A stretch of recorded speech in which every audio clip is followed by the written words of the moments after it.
नमस्ते, मैं दर्शक राज। आज हम लोग को क्या डिस्कस करने वाला है, अल्ट्रासोनिक रोडेंट रिपेलेंट सिस्टम का बारे में आज हम लोग को डिस्कस करने वाला है।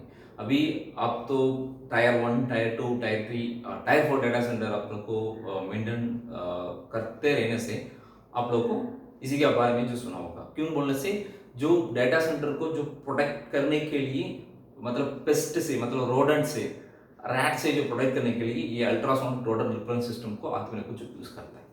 ठीक है। अभी ये अल्ट्रासोनिक रोडेंट रिपेलेंट सिस्टम का बारे में जो देखना चाहिए तो चीज रहेगा, मतलब ये मेन कंसोल रहेगा। दूसरा क्या है, ट्रांसड्यूसर रहेगा। ठीक है।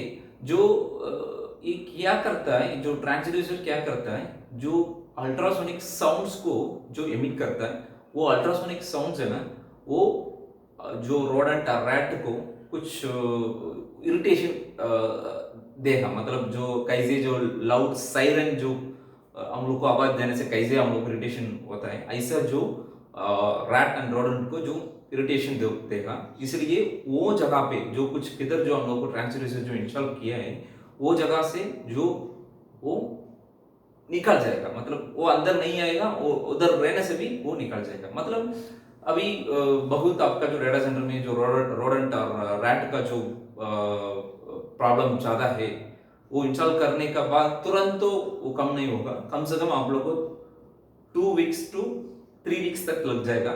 थोड़ा ग्रेजुअली उसका एक्टिविटी कम होते रहेगा, फिर जीरो आ जाएगा। ठीक है।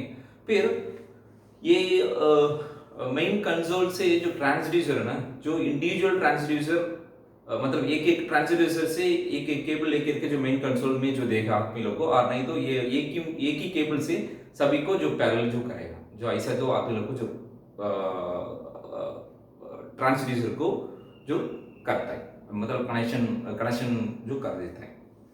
अभी उसी में जो अल्ट्रासोनिक साउंड जो मिल जाता है ना, मतलब आ जाता है ना, वो आउटपुट वो क्या है, वो उसका डेसिबल क्या है, 80 डेसिबल से 110 डेसिबल का अंदर रहेगा। जो 80 डेसिबल से 110 डेसिबल का जो अंदर रहता हो ना, ये हमारा नॉर्मल ह्यूमन को वो क्या है, जो आवाज नहीं दे सकता है, मतलब आवाज नहीं होगा, आवाज हम लोग को सुना नहीं सकते, आवाज नहीं हम लोग को सुना नहीं सकता है वो रेंज को। ठीक है। लेकिन ये रेंज 80 डेसिबल से 120 डेसिबल, उसी को तो लाउड साइरन कैसे जो बन जाता है ऐसा जो उसको सुना होगा, वो ऐसा इरिटेशन देते रहता है। ठीक है। दूसरा उसका ऑपरेटिंग फ्रीक्वेंसी है ना, वो 20 किलो हेड से बिलो 60 किलो हेड्स तक जो ऑपरेटिंग फ्रीक्वेंसी दो रहेगा। फिर दूसरा चीज जो बोलना चाहिए तो इसी का आप लोग को जो BMS कनेक्टिविटी भी जो कर सकता है, मतलब मॉडबस प्रोटोकॉल है, RS485J इसमें है। उसी को लेकर के मतलब कितना जो मेन कंसोल है सभी को जो लेकर के आपका मेन BMS रहने से BMS को इंटीग्रेट कर सकता है। वहां से उसका पैरामीटर लाइक स्टार्ट फ्रीक्वेंसी जो क्या है, जो एंड फ्रीक्वेंसी क्या है, करंट फ्रीक्वेंसी क्या है, स्वीप टाइम क्या है, स्वीप डिले क्या है, जो अल्ट्रासोनिक मोड क्या है, सब कुछ वो हम लोग को दे सकता है।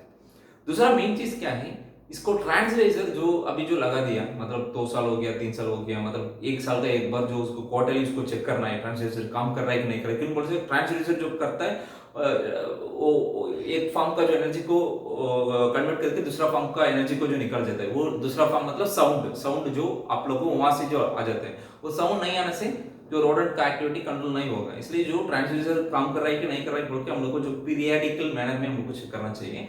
अगर ऐसा चेक करना चाहिए तो अभी अभी का जो मार्केट में क्या है, सभी डिजिटल रोडेंट प्रोपेलेंट सिस्टम जो आ जाते हैं, मतलब उसमें जो डिस्प्ले हो जाते हैं, वो डिस्प्ले में सब कुछ दे सकते हैं। मतलब सेल्फ टेस्टिंग जो कर सकता है, ट्रांसड्यूसर का सेल्फ टेस्टिंग भी कर सकता है। लेकिन पुराना मॉडल में जो आप लोग को देखने से उसमें क्या है, जो डिस्प्ले वगैरह कुछ नहीं रहेगा।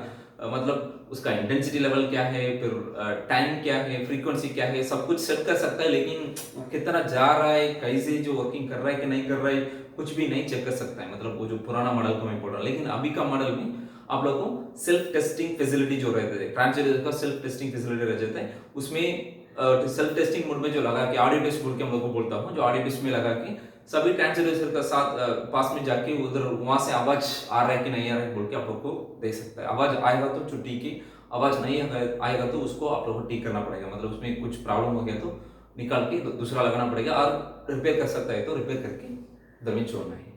ठीक है, सो बस इतना ही है जो रोड एंड ट्रिपल सिस्टम का बारे में, जो वर्किंग प्रिंसिपल क्या है, जो क्या क्या रहेगा उसमें, कैसे जो कैसे जो उसको मेंटेनेंस ट्रांसड्यूसर का हेल्थीनेस चेक हम लोग को कैसे कर सकता है, सभी के बारे में ये वीडियो में हम लोग डिस्कस किया है। इसी में कुछ ना कुछ डाउट रहने से जो आप लोग कमेंट बॉक्स में कमेंट कीजिए। जो कुछ आदमी जो डाटा सेंटर के बारे में सब कुछ आप लोग को जो मालूम होना चाहिए, तो आप लोग को हमारा चैनल को सब्सक्राइब करके हम लोग को फॉलो कीजिए। सो डाटा सेंटर के बारे में हम लोग को नया नया वीडियो हम लोग को डालने वाला है। ठीक है, सो आज के लिए इतना ही, हम लोग को दूसरा वीडियो में मिलेंगे। धन्यवाद।